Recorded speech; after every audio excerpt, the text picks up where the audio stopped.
Okay, hi everyone. Thanks for joining us today. My name is Josh Bornia and I'm the president of the IES Edmonton section. Today's event is actually the first of its kind. The IES Edmonton and the IES Calgary sections have actually joined forces. With all of our events going digital, we thought it'd be a really good opportunity to work together and provide an event for the whole province. So thank you, Hillary, the IES president from Calgary. This is fantastic. So thanks for the suggestion, and we got a really big group of people here. So that's exciting. So as you know, today's event registration is by donation to the Alberta Council for Environmental Education. The ACEE is an Alberta-wide organization that promotes and advances environmental education in K-12 schools. So thanks to you guys, we'll be donating over $500 to their organization for this event. So thank you for all of your generosity. It's fantastic. Great. So I'm sure you're all familiar with online conferencing tools. We've been at this for a little while, but we've just got a couple pointers for Zoom. So please mute your mic if you're not speaking. It looks like everybody's more or less done that. The hosts can mute you if you can't find that button. So no worries there. Video on or video off, it's up to you, whatever you're comfortable with. And then also feel free to ask a question in the chat anytime. So if you go to the bottom of your Zoom screen, you'll see a chat button. So if you click that, you can type a chat in. We really want this to be a bit of an interactive session, so we will do our best to answer your questions as they come in.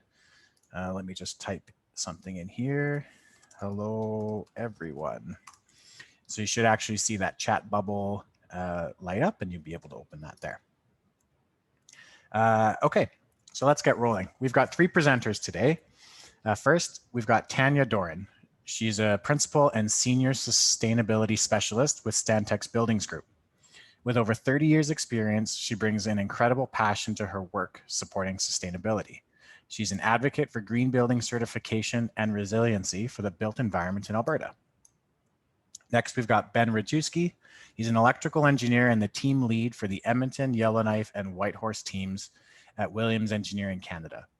Ben is lighting certified and sits on the board of directors for the IES Edmonton chapter. He's also a well-accredited professional and brings extensive knowledge into his practice. We've also got Ryan Benvenuto. He's an electrical EIT with Stantec's Buildings Group. During his career, he's worked on a variety of projects and is most passionate about lighting. He currently serves on the IES Edmonton chapter board of directors as education chair. And with that, I will leave it up to our presenter team to take it away. Perfect. So thanks so much for that introduction. So excited to join you all today. Next time, remind me to remove that 30 years of practitioner experience out of my bio. I'd really appreciate that. That being said, I think I see some folks from high school on this call, so it's nice to see some familiar faces, but also some old names as well, so fantastic. I'm going to move forward. So we've already been introduced. So I'm the sustainability leader here at Stantec. I lead our Western Canada sustainability team, and that includes a number of health and well-being specialists as well that primarily focus on well-being outcomes for the occupants of our buildings. So lighting is a really important concept that is covered in WELL, and I'm excited that we're going to get to share that with you today. So we're going to a little bit of an overview of WELL, and then we're going to have Ben and Ryan digging into a deep dive of some of those light fixtures, and then we'll take questions. I'm going to be watching the chat box, so by all means ask questions in that chat box as mentioned, and we'll see if we can answer them throughout. But if we don't, we'll certainly get to them at the end as well. So the first things we want to really talk about here in terms of WELL is starting to think about buildings as preventative care. So we often think about being healthy as the absence of disease, but it's really not just the absence of the disease. It's the presence of health. So really changing that mindset and starting to consider how our buildings interact with ourselves and how it really impacts our human health and well-being and our outcomes. And especially now, even through our COVID environment, when we start to talk about how it impacts not just our physical health, but our mental health as well, and how we're starting to be more thoughtful and more mindful of what those healthy outcomes are for our occupants within each building. So the WELL standard was started quite some time ago. It is run by the International Well Building Institute. It really provides that framework to monitor health and well-being outcomes and how buildings interact with us as humans and as the human species. It focuses on it's a dynamic system. So much like LEED, if you're familiar with LEED, it's a point-based system, and it goes through a series of measurements, identifications, and monitoring features that impact our health and overall well-being. There are well-certified spaces, and the developments themselves focus on a number of key categories, focusing on nutrition, mood, sleep, comfort, and how we can impact each one of those areas within our own buildings, our built environment, and how we can have that impact. So we do that by implementing a number of strategies, and much like other rating systems, there are a defined set of strategies that we can certainly implement, and then we can manage those, measure those, and provide feedback as well. So in terms of the well building standard, one of the most important things, and there's a number of health and well-being standards that we're starting to see used more readily within not only the Alberta market, but beyond and globally. So WELL is really based on evidence-based solutions. So what I mean by evidence-based is each one of the WELL concepts and features is actually the result of about 10 years of research, and each one of them is actually referenced within the research that is identified within each of them. So that's a really important criteria. So it's not a rating system that is based on industry standards per se, but on peer-reviewed medical research and health research that is referenced throughout the rating system itself. And really, it's talking about codifying some of those best practices and starting to see those incorporated into our overall design and construction industry. Not unlike other rating systems as well, there is a clear certification process that is required to meet those WELL requirements. So there is 110 performance or points available in WELL version 2, which is the newest version of WELL. And each one of those starts to require clear certification process requirements, both in documentation as well as with an ongoing assessment and recertification within the WELL rating system. And the one thing that sets WELL apart from other rating systems is that it does have an on-site verification requirement. So through that on-site verification requirement, there is a WELL assessor that attends your building, and they do a number of collection and data points, everything from air quality to light quality, lighting levels, and so forth, depending on the points that you have targeted as well throughout the system. So that codified piece that I talked about is really about starting to move some of our best practices that we see in WELL. And certainly if you're familiar with LEED, we've seen some of that move from LEED into mainstream best practices and even codified, starting to move those in so that we're starting to see, even through our building codes and other standards, we're starting to see those integrated. And we see some of those starting to leap in now through ASHRAE and some others, especially with COVID. We're starting to see some clear attention on some of those air quality requirements and some of those codified best practices coming through as well. And then last, sorry, I did mention the certification process there as well. So WELL has been around a while. I first ran into WELL in 2014, so it's been quite some time since I learned about WELL. Again, it followed on that research from quite some time before. WELL officially launched in 2015, and it's got some legs behind it. Globally, the number of projects, I think, is just over 3,600 projects right now, last time I checked, that are certified. Here in Alberta right now, just on our own Stantec team, we're working on about a dozen projects across the country right now, and we have recently certified our very first WELL project, which is WELL Tower in New York City, has received its pre-certification as well. In addition, that tower has also achieved a health and safety rating, which was done internally by the team at Hines. So starting to see some of those certifications start to come in, as even our own market in Alberta here has adapted. We have about 6 projects undergoing a WELL certification right now, even within Alberta, going through that process. And one of the first projects in Calgary that's targeting WELL certification is the Varsity Mixed Use Redevelopment, which is a project that is a fire hall, a community center, and a social housing project all in one in the Varsity area of Calgary. So you'll see in 2018, WELL version 2 was released here as well, but we've come from that. So just recently, in the last few months, WELL version 2 has come out of beta, out of that pilot phase, and it is now our most recent version of WELL. the real approach to WELL, and much like other rating systems, is what they call concepts. So within WELL, there are 10 concepts. Each one of them is identified here. Within each one of these concepts, there is a series of features. Each one of those features are worth a certain number of points, and going all the way through to that 110 that I talked about earlier. So there was originally 7 concepts in WELL. It's now expanded into 10, and we're starting to see inclusion of things like community, sound, materials. So those concepts are based on 2 things. So those preconditions or optimization. So again, similar to other rating systems, you see prerequisites or showstoppers, they're pass fail. So if you do not, in WELL, if you do not achieve your preconditions, then your project will not be able to attain a WELL certification. So each one of those features has preconditions or optimizations, and those features or optimizations are either based on performance or prescriptive standards. So the one thing that certainly we've learned in applying the WELL standard to projects is a number of those optimizations and preconditions are policy-based, they are operational-based, and it's really about changing behavior, policies and practices, also in building operations. And different than other rating systems is that really means that we need to have that client interaction really early on, and that commitment to that implementation of those targets that we've set within each one of those features throughout that concept area. So you'll see how they split out here between those 10 concept areas. So certainly they seem to be well-rounded, but looking at some of the ones that are there, air is really high at 14 features, community is really high at 16, seeing some of those opportunities that are there. But light is really there as well, 8 features, and there's 2 preconditions within the light area and 6 optimizations. So there is a number of health and well-being outcomes and intents that can be met through the WELL rating system just by looking at the light concept itself. Each one of these concepts is broken down, much like other rating systems, into 5 areas. So the intent. So if you ever have to go back into into a concept and you're wondering exactly what you need, read the intent. That's always the first thing I go to. So what are we actually trying to achieve with this concept and with this feature, with this solution?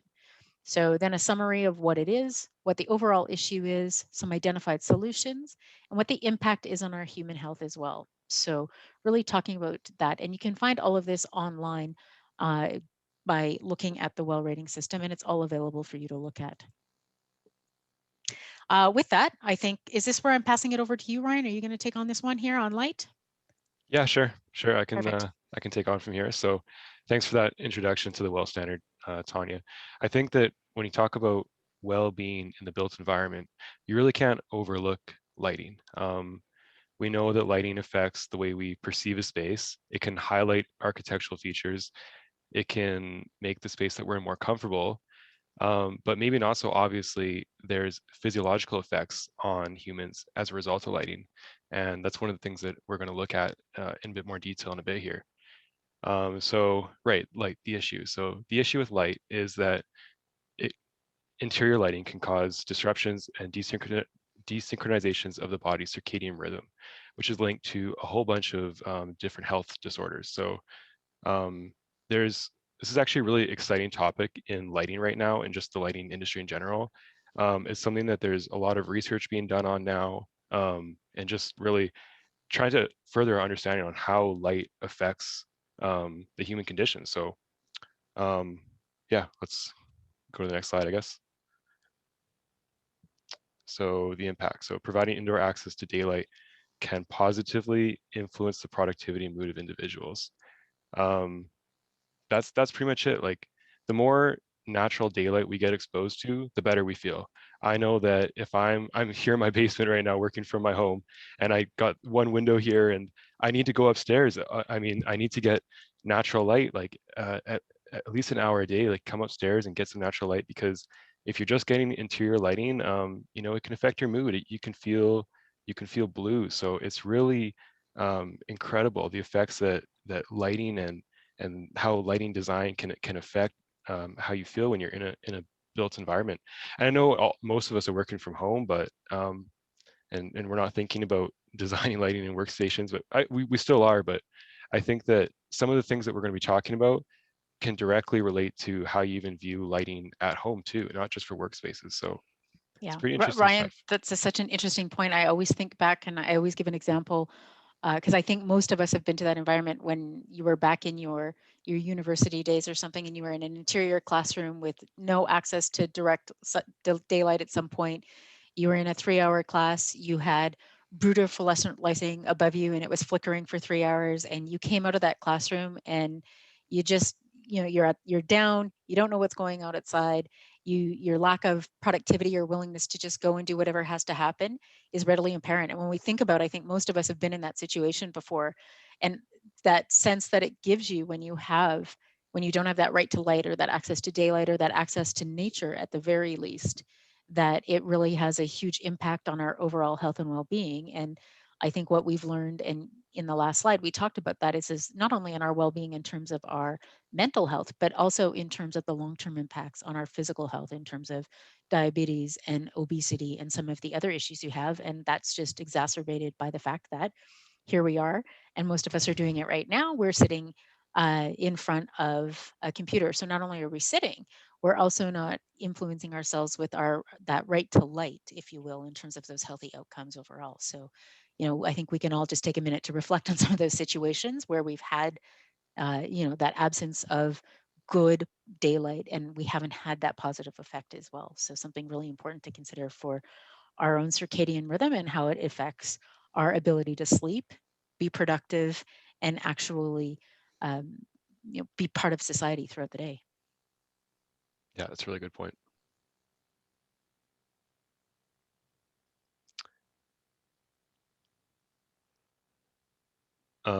Okay, so yeah, we talked about a few of these things already. So these are some of the features of WELL that we're going to be getting into in a bit more detail. And like Tawny said before, we're going to understand the intent.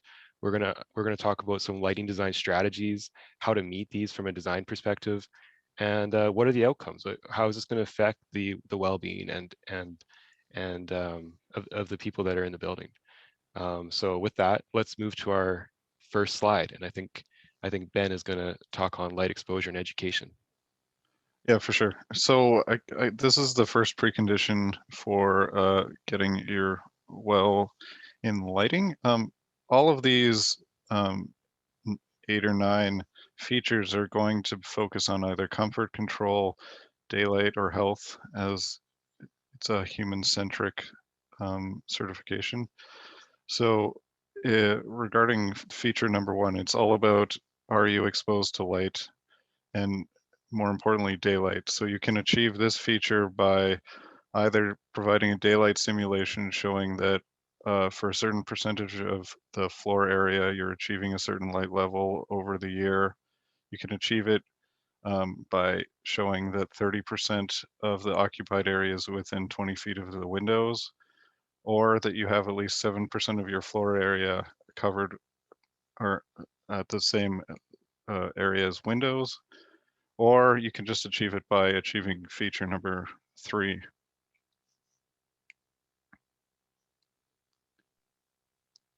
Perfect. So I love this image, and I'm sorry, guys, I'm just going to keep popping in with some little tweaks and facts here. So there's some really good research around this just out of the US Green Building Council as well.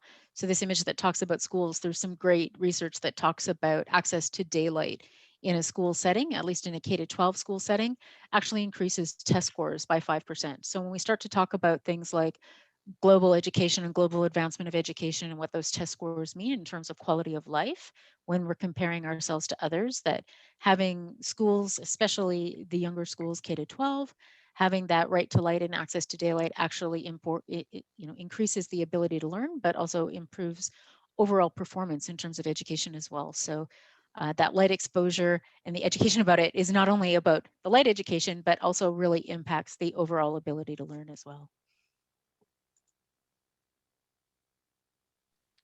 Right. So the next feature and the second and final precondition for lighting within the WELL standard is on visual lighting design. So the intent is to provide visual comfort and enhance acuity for the users through use of electric lighting.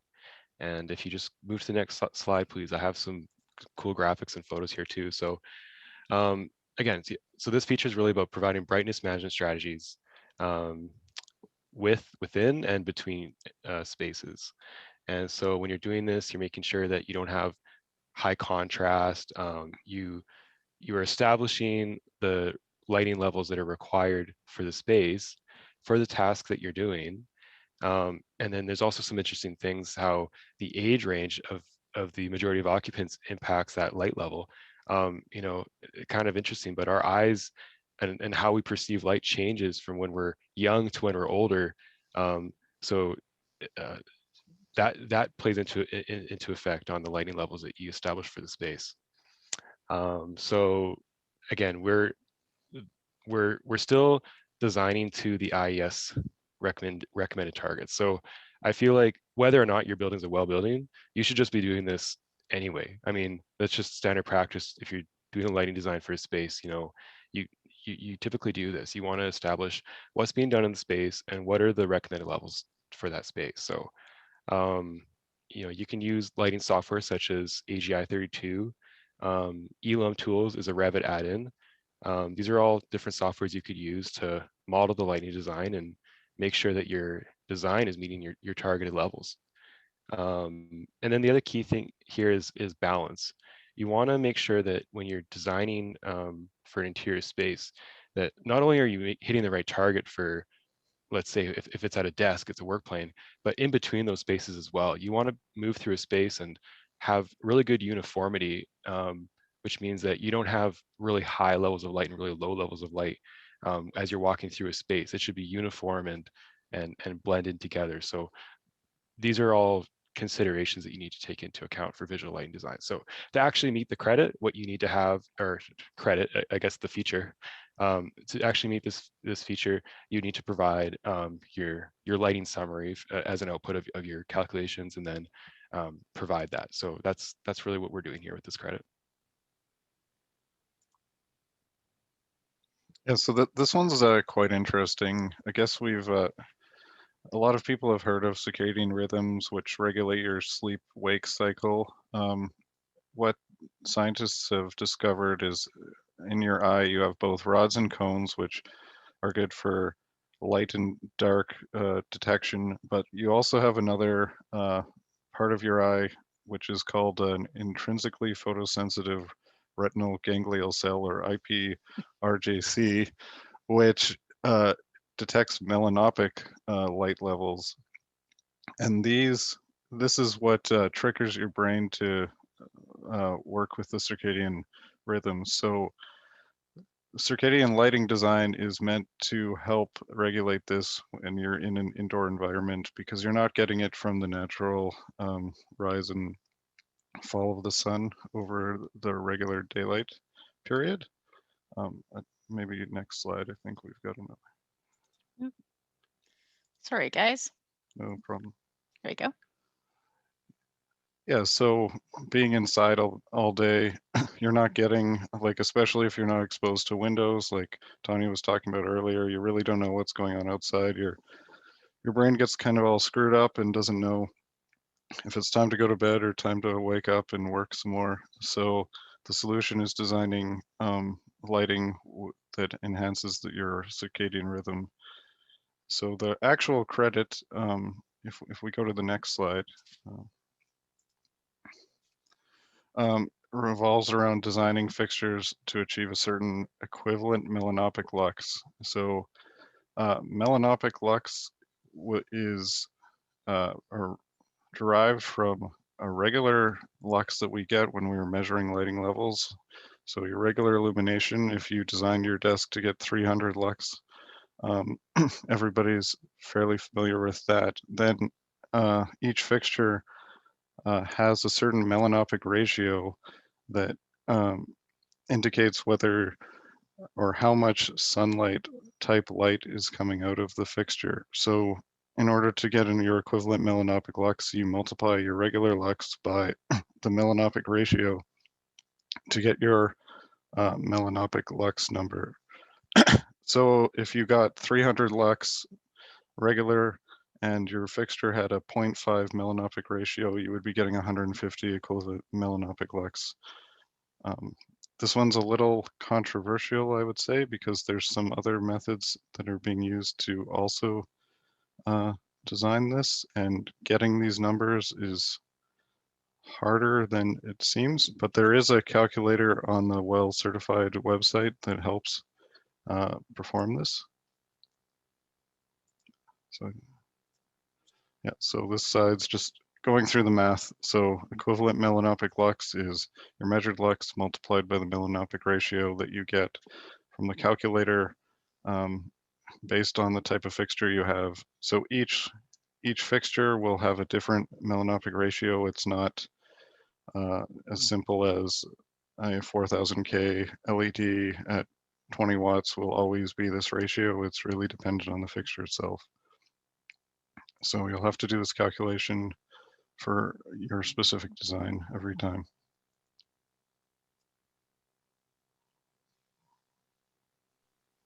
Yeah, thanks, Ben. So that one's kind of, like you said, it's controversial because there's still just so much research that's being done in different universities and just about like how to quantify the effect of circadian or lighting on the circadian rhythm, really. And it's kind of interesting too. I've been seeing a lot of fixtures, a lot of major lighting manufacturers start to really do a lot of R&D in this area. And there's even fixtures I've seen available today that have special chips, like the LED chips themselves. They have a higher peak in the spectral power density for the area, the area that promotes the circadian response from humans. So there's just a ton of innovation in that area in general. So it's pretty interesting to see where that goes and how that's going to influence the future of lighting fixtures and design and things like that. So anyway, the next feature is on glare control. So glare control, we're trying to minimize visual discomfort caused by glare from daylight and electric light. So that's, first we should define glare. So glare is basically light that causes visual discomfort. Glare can not only cause discomfort, but it can cause fatigue, injury, visual impairment. And when you start thinking about some kind of task that you could be doing in a space where this is really key to have, like it could actually be dangerous to have glare. So it's really important that we understand it and know how to mitigate it. So there's two parts: this control from solar glare and then glare from electric lighting. So we'll get into this in a bit more detail here. So first of all, glare control. So things you could do to mitigate glare is, look at the type of light source that you're specifying. Like if you think of an example, if you had two fixtures and you had like a linear fixture that was only 2 inches wide, and you had a 2x4 normal troffer, right? And the lumen output was the same on both fixtures. The glare from the linear fixture is going to be a lot higher because there's a lot more output coming from a smaller lens. So the smaller your lens is and the higher the output, typically the more glare you're going to start seeing. So there's things you could do to mitigate that, and then the other part is the glare from the sun. So to mitigate that, I mean, this is more falls on architects and interior designers, but provide shading on the windows. At our Stantec tower, before I've been working from home, I remember every morning I had to open the shade or close the shades because where the sun rises, I got all this glare coming and hitting my desk. So and later in the day, you have but at least I have the control, right? So and that's thought of. So when you're designing these spaces and you think you're going to have glare from the sun, these are things you should be integrating and thinking about. It's really going to make the occupants way more comfortable in the space. So I'll give you another example. I remember doing a walkthrough of a building, an office space, and see, I'm not going to disclose this. I'm not going to disclose the building, but there was actual people had umbrellas over their workstations. They had like lawn furniture, like umbrellas, just because the electric light was causing so much glare and discomfort for them.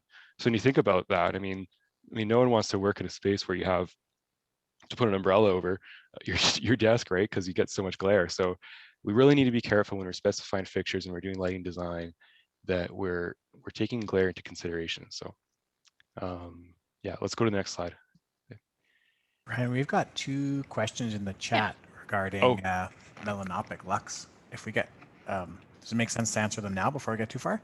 Yeah, let's I actually think we just go should. back a Yeah. couple slides here and answer those questions. So the first question is, do all manufacturers now show the melanopic ratio on their data sheets? No. So not all of them do. I've seen some that do, but it's not that common to see it on spec sheets. If you contact the manufacturer, that's probably the like one of the only ways you can get it. Like you'd have to say, hey, we're doing this well project. Can you guys get this for us? That's what I've seen. I think as this becomes more of a standard and it's more like established, like those ratios might get reported more often. But I think it's like a slow industry shift, and you're not really seeing a lot of it now. I don't know, Ben, if you're seeing them Yeah, in your experience, but no, and the well calculator on their website requires a certain measurement at each 5 nanometer light output from the fixture. So it's quite an exhaustive spreadsheet that you would have to get quite a bit of information from each manufacturer if they're not giving you just the straight melanopic ratio.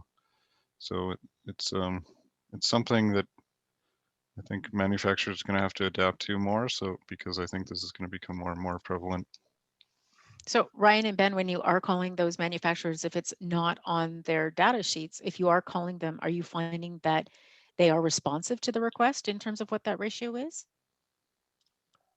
to be honest, I haven't had to request it. I haven't had to make this request yet because I haven't worked on a project that pursued this feature. So I don't know how responsive they would be.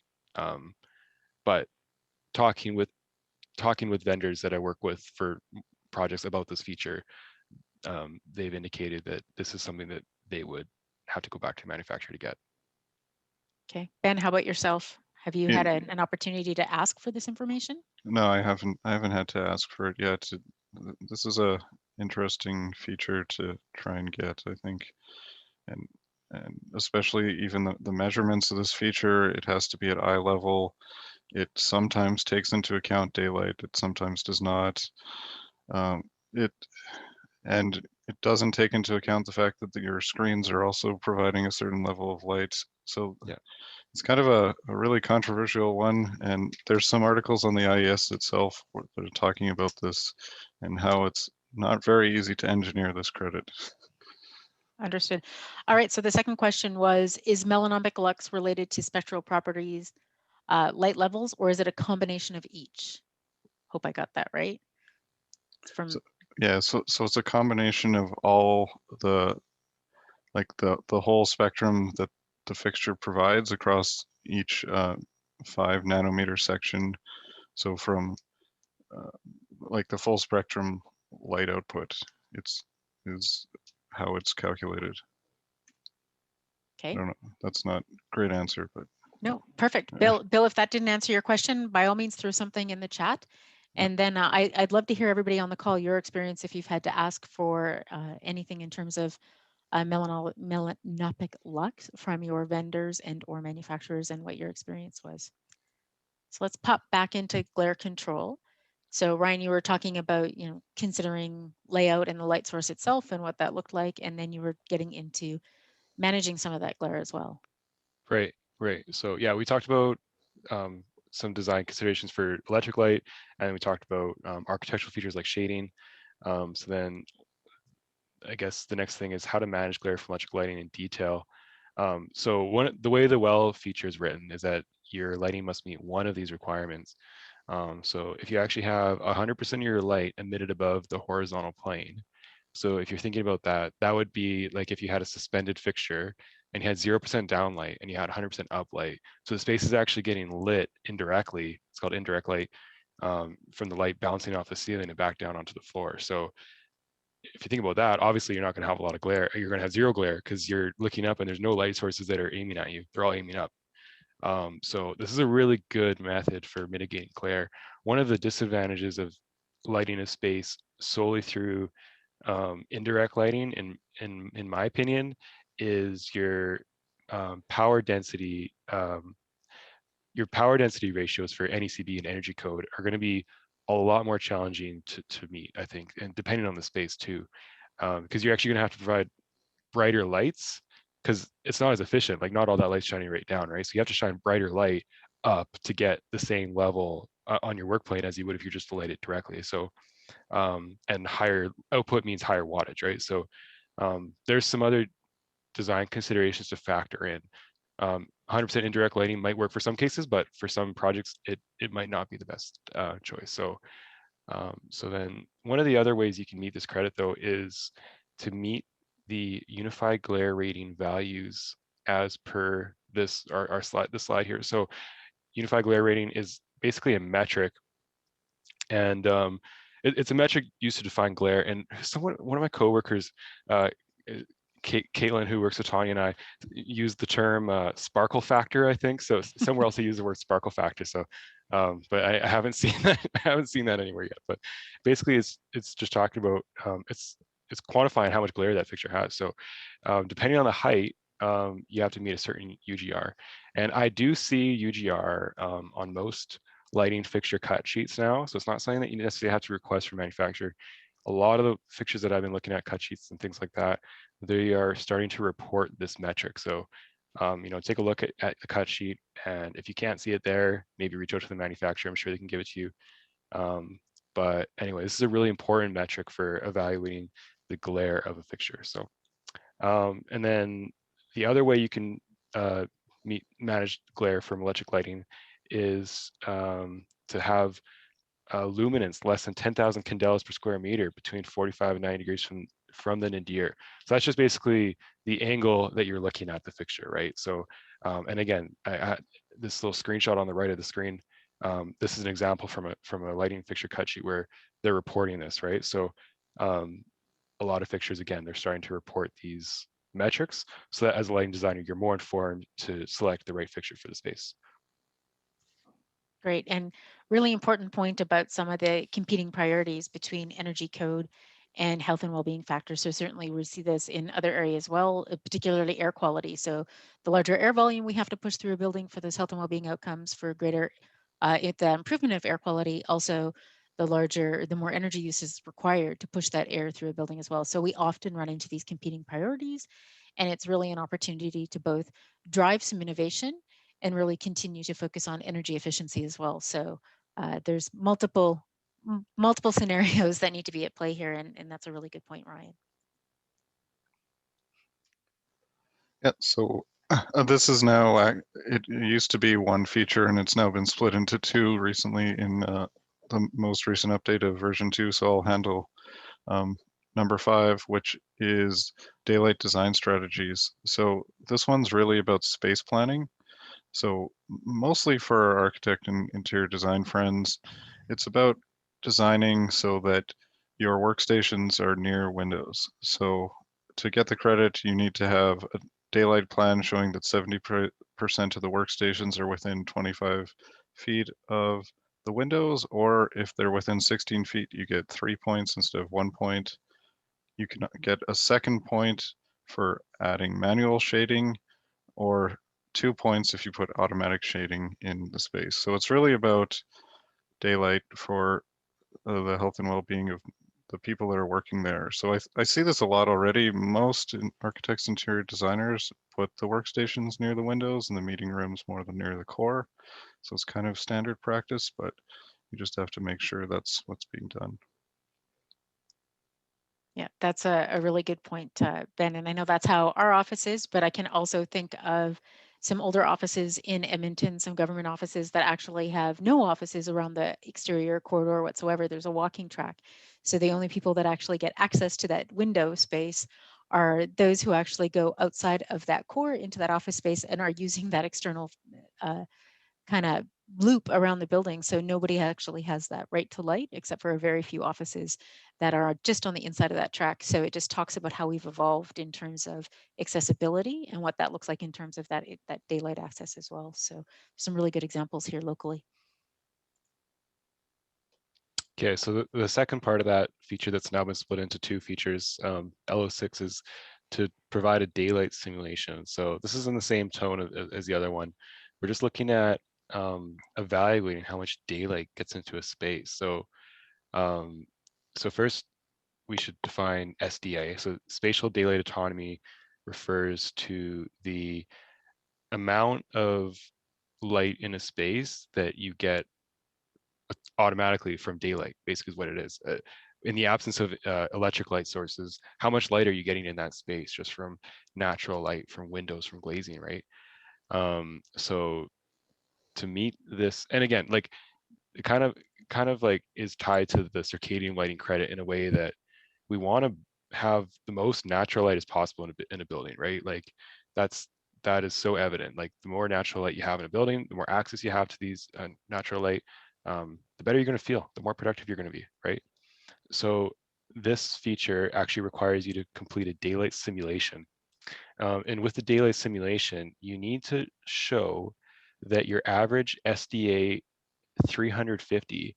So SDA 350 means that for 50% of the working hours of the day, you have 300 lux from natural light sources. So that's what SDA 350 means. So you need to have an average SDA 350 for over 55% of the regularly occupied floor area. And that's worth 1 point. And for 2 points, you need to have that same level for more than 75% of the regularly occupied floor area. And again, to meet this feature, you need to actually back it up with your calculations. So there's a few different software that lighting designers have at their availability for doing these kind of calculations. I know Revit has an add-in that you can do these kind of daylight calculations. Other softwares that I've heard of include Velux and IESVE.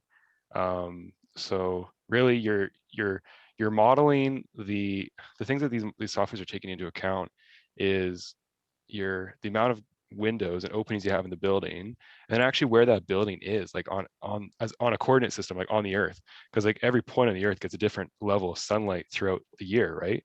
So that's actually what this is all taking into account. So yeah, end of the day, you need a lighting designer for this one. This is this hire lighting designer. Like this gets into a bit above and beyond what we typically do for lighting design in a space. But if you're trying to meet this feature, and you really want to evaluate how much natural light you're getting in, it's important. Other things that can factor this is if you have a building beside it. Like if you just were to have a model your building and it's on flat earth or whatever, there's nothing around it. That's not necessarily true. Like if you had other towers that were beside it, like an office tower, for an example, those are also blocking the sunlight coming in. So these things get modeled in, and then you're actually able to see how much natural light it comes in your building. So. Yeah, agreed. And Ryan, we're working on an existing building right now. It's looking at a well certification or targeting a well certification. We've actually done a full daylight analysis on that existing building in terms of exactly what you said, what that looked like. And the issue in that it's an entirely glazed structure. The issue is that there is an opaqueness to the window. So it's not actually allowing the sunlight to come through when we've done our daylight calculations as well. So we've actually had to look at a strategy for an end of life cycle replacement and ensuring that the client would commit to having a proper solar penetration through their glazing when they did replace that structure going forward in terms of their overall well certification. So to your point, something not just about the competing towers, what that looks like, where you're located, but also around even an existing building, being cognizant of what that was and how we've also again evolved in terms of what that right to light is, despite having a building completely, the envelope is complete glazing, still not necessarily having the appropriate amount of daylight that we would consider supportive of a healthy environment still getting through. So some really unique situations there to think through. Yeah, so this one's similar in the idea that Ryan talked about with glare, and it's about creating an environment that's comfortable for people to be in. So you don't want bright and dark spaces that are distracting or causing your eye to have a problem adjusting. So the way that you hit this feature is through a few ways. You want high uniformity of light across the space. You want to limit your contrast ratios between vertical and horizontal locations. And then if you do have changes in light levels, because say you're a restaurant and you go from you know, your lunchtime light level to more of a after work or evening light level. You want that change to occur over a 10-minute period or more so that everybody's adjusting to that. And the last one, and I know this is kind of an annoyance to any lighting designer, is to see mismatched CCTs for different fixtures. So I know I like to see everything 4000K if I designed it to 4000K, and having one pot light that's 3000K really looks out of the ordinary. So that is actually part of this credit where they want uniform CCT for all the fixtures in the space. Perfect. So we have a question in the chat box from Laura about where do we find the value system? And I think what you're relating to, I'm not sure if that's the enhanced daylight access in terms of the value system you're referring to, Laura. So thoughts? Yeah, I think the question was for the spatial daylight autonomy. So the numbers are in the well. Perfect. Thank you. Yeah, sorry. Yeah, the question is, the well feature has the values that you need to meet. So perfect. I can put that in the chat for you as well. Okay.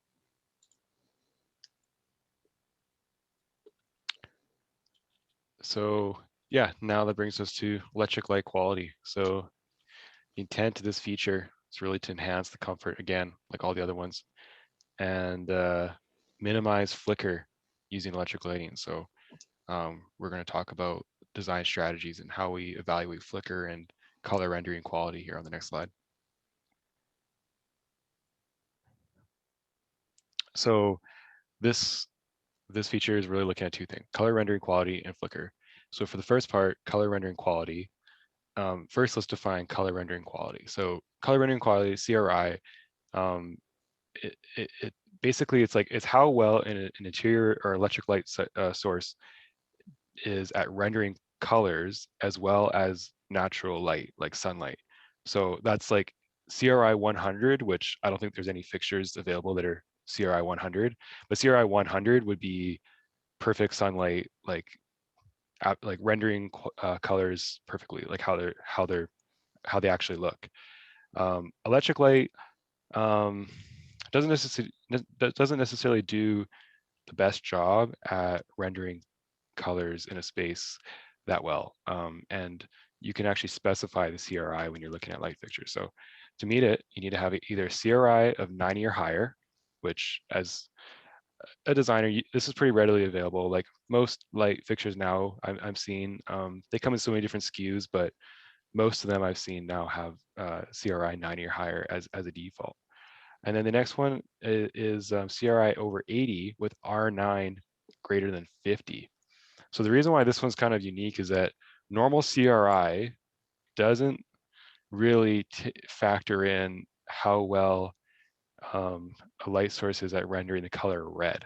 It's actually it's like an average of how well it renders all the colors on the spectrum, but red in particular is really important when you think about so many different types of spaces. Like you know, if you can't render red well, you're not seeing you know, hues in people's skin tones.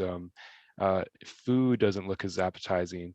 If you think about an art gallery, you want those paint colors to pop like how they actually are supposed to look. If you have a car dealership, I know car dealerships, they have a standard spec for like their parking lots, that they want high CRI for their parking lot fixtures because they want those red cars to really pop. So it's all about rendering colors accurately in a space. So and there's ways to specify that. So then the next part is about managing flicker. So flicker can really be detrimental to a space. I just think about an example. My girlfriend's an elementary teacher, and for most of the day she has the lights turned off and just has the light coming in from the windows because she has these old fluorescent fixtures that just flicker, and you can just see the flicker all day, and all the kids get headaches and they all complain, so they end up just turning the lights off. So that's an example of how flicker can like be detrimental to a space. Like you're actually not only uncomfortable, but you're getting headaches, right? And so the way that this feature manages it is that you specify fixtures that have a minimum frequency of 90 Hertz at all 10% light output intervals from 10% to 100% light output. So if you think about frequency, the lower the frequency, the more easily you can see that on off of the fixture. If it's really high frequency, the human eye can't even detect it, right? So you want high frequency basically. So yeah, that's pretty much it. You know, specify fixtures that have good high frequency. It's important. Perfect. So Ben, there's a question for you in the chat based on the CCT. So the question is, does WELL stipulate all luminaires must have the same CCT or similar luminaires? And the comment was he likes to mix CCT intentionally to create that visual interest. Yeah, so WELL says in a room, similar fixtures need to have the same CCT. So if you were using different fixtures to create visual interest in different locations in the same room, that would be fine. Okay, good, thank you. Yeah, so this last one is about controllability. Everybody likes control, it seems, and people want more and more control.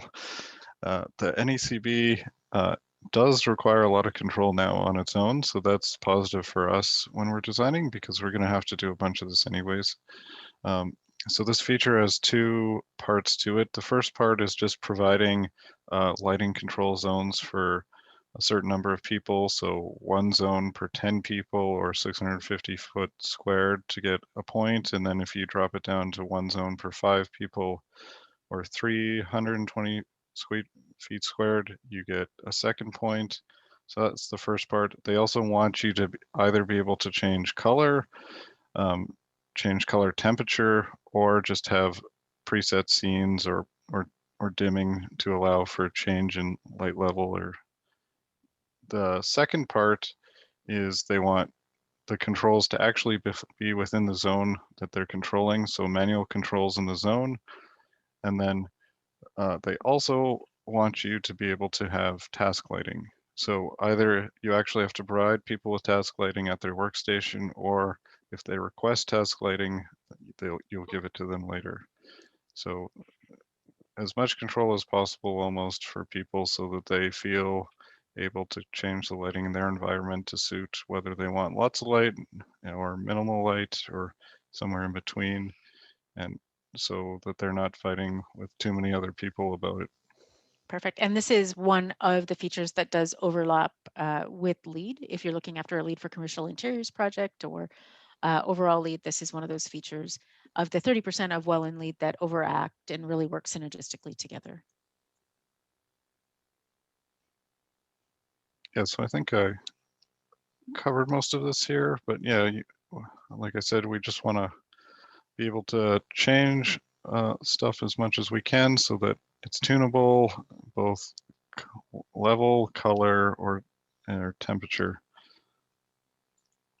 And then that task lighting. Yeah, so it's all about now people are also wanting task lighting. So there's a question, does the task lighting need to be included within the project budget? I don't think it does. Yeah, in short, no, but you'll see that that B in terms of supplemental lighting here on the slide, it talks about the request for the supplemental light fixtures need to be met within 8 weeks, which means that you need to be able to put that task light on the desk. So whether that comes out of an operating budget or a capital budget on the overall improvement, that is up to you, but that needs to be in part of that policy development. So I think that was our last feature. Perfect. Yeah, so thank you. With that, I think we can either take some more questions in the chat box. We have a few extra minutes, about 9 minutes here for questions, and we can, or we can potentially risk it and unmute everybody and have a little bit of a conversation about your experiences. I'd like to hear from some of you that have had some experiences either with WELL, circadian lighting design or others, and how you've incorporated some of what we talked about today into your own designs and your own philosophies. So question from Barrett about, can you speak to the importance of Melanopic Lux and long-term care lighting design? That's a great question. Yeah, so I think we want to talk about circadian rhythm lighting design. Not necessarily, like Melanopic Lux or equivalent Melanopic Lux is, again, maybe a controversial calculation, but designing so that lighting changes with the time of day is, I think, important for people, so that not even just for the people who are living in the long-term care facility, but also for the staff there, so that they can adjust as well over the days, especially if they're working night shifts and things like that. Yeah, and Ben, I've also seen some solutions in healthcare centers where we actually have in those core areas that are occupied by staff that we're actually tuning those lights specifically to this Melanopic Lux to help support those shift workers. So within those shifts themselves, we're seeing those high light levels at their peak shift, so that as they come down to the end of their shift and they're going home to what would be the end of their day, we're seeing those light levels transition as well to incorporate, their natural circadian rhythm and to help adjust their shift circadian rhythm a little bit. And certainly seeing that in terms of that healthcare environment as well, and what that shift looks like in terms of overall lighting design and designing for that, work shift cycle, whatever that is in that particular situation.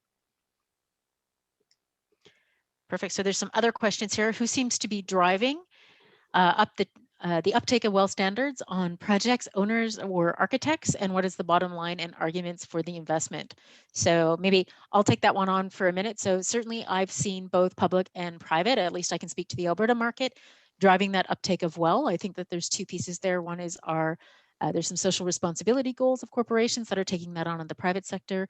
On the public sector, we're certainly seeing the well standard taking place, or seeing some uptick in terms of what that means in terms of the built environment, depending on what the building is intended for. So seeing that in healthcare situations, we're working on a post-secondary with a healthcare focus right now in the BC market that is targeting well as well.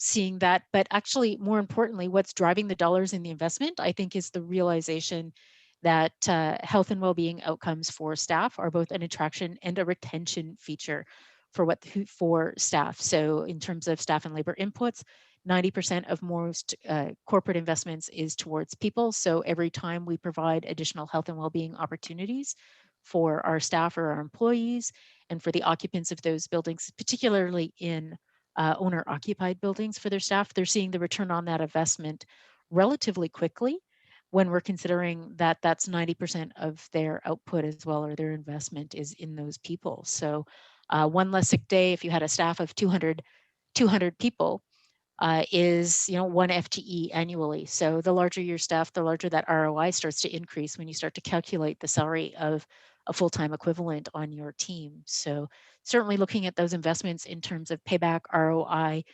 productivity increases, and more importantly, a reduction in sick time and others really starts to incorporate overall some quick paybacks in terms of that ROI. Hopefully that answers your question there. And Bill has another one here has there been any comparison between design that would qualify for well and one that would have been designed with sound lighting principles, but not well? So Ben and Ryan, I haven't seen anything that talks about a traditional design that incorporates health and well-being or sound lighting principles and well. I haven't seen that study. Certainly, I think that there's lots of studies, and you'll see this in the documentation that's provided in well on the rating system website itself, between what I would call code based design and a design to achieve a well outcome or a well feature. But I haven't seen anything that talks about, kind of that incremental improvement between, lighting design for health and well-being and a well outcome. Ryan, Ben, anything have you seen? Not exactly. I would say that a lot of the lighting parts of well could be easily achieved with just generally good lighting design. So there's nothing too outrageous between well and just proper or general lighting design. I think there's a few other things in well that are harder to achieve, similar to LEED, without really putting some effort into it and maybe spending a bit more money than you would generally do without. So lighting is probably not the one that really stands out in that respect, though. I would agree. I would suggest that this is mostly the recognition of best practices in a lot of cases, and it's not necessarily a huge step in terms of achieving some of these. So a couple more questions. We have time for a few more here. Interior designer. So Nicole's asking a question. She works for a commercial architecture firm. Leave most of the lighting specs and selections to the electrical engineers, but would like to learn more on incorporating better lighting options and what are the key properties that we should be looking at to help understand those lighting specs better. That's a really good question. I think that one of the features you could look at if you're looking at a lighting cut sheet, or if your engineers sent you some cut sheets and you want to really evaluate how good it is, CRI is a big one. I mean, how, like, color rendering index, how well that fixture is at rendering colors in a space. UGR, like, you can find a lot of these metrics on the lighting cut sheet, and with some understanding of what those metrics mean, you can have a pretty good understanding of how that fixture is going to fit into the space and what kind of benefits it can provide. I would say the other thing is kind of a plug for the IES, but we do offer a lot of various seminars, as well as like the fundamentals of lighting course goes through a ton of this stuff in really good detail. So I'd suggest, and that's not just for electrical engineers, it's for anybody that's interested. So yeah, perfect. That's a great plug. Thanks, Ben. So yeah. there's one last question here, and we'll close with this one. So do we know how many well-certified buildings we have in Alberta, and is it taking over or in construction with LEED? So I don't actually think we have any well-certified buildings. There might be one. I actually didn't check before this presentation. There are probably 24 that are right now targeting a well certification or looking down that path. There's also a number of projects that are targeting Fitwell certification, which is a similar type health and well-being rating system as well. In answer to, is it taking over or in conjunction with LEED, I actually think that they work very synergistically together, and they're intended to do such. So where LEED looks at the quantity in terms of buildings, so I would suggest that, that it looks at, lighting in terms of energy and lighting in terms of a number of other calculations. Well looks at quality. So it really looks about that impact on human health. So they're meant to work together. And that's often why, and we talked a little bit about this already, why we see some things that actually, some of these strategies that compete in a number of ways. And it's really up to the design team or the project team to determine what is important to the client, what is important to the project, and how we deliver those as a design team as well. So I don't see well taking over LEED, but I do see them starting to work closer and closer together, especially as that human element becomes more important. So with that, I think we'll close off. A nice reminder to just keep that human lens attached to all of the work that we do, and to reach out. Our email addresses are here in the presentation. By all means, reach out if you have any further questions, or as Ben suggested, take a look at the IES education options and take a read through. I just want to take a minute and say thank you to Edmonton IES and to Ryan and Ben and Tanya and Josh, and for putting this together and putting it on. And thank you for both sections to come together. I really appreciate the collaboration, and I think it was a fantastic talk, and I really enjoyed it and very informative, and hopefully we can do some more of these. So thank you very much, everybody. Thanks everyone.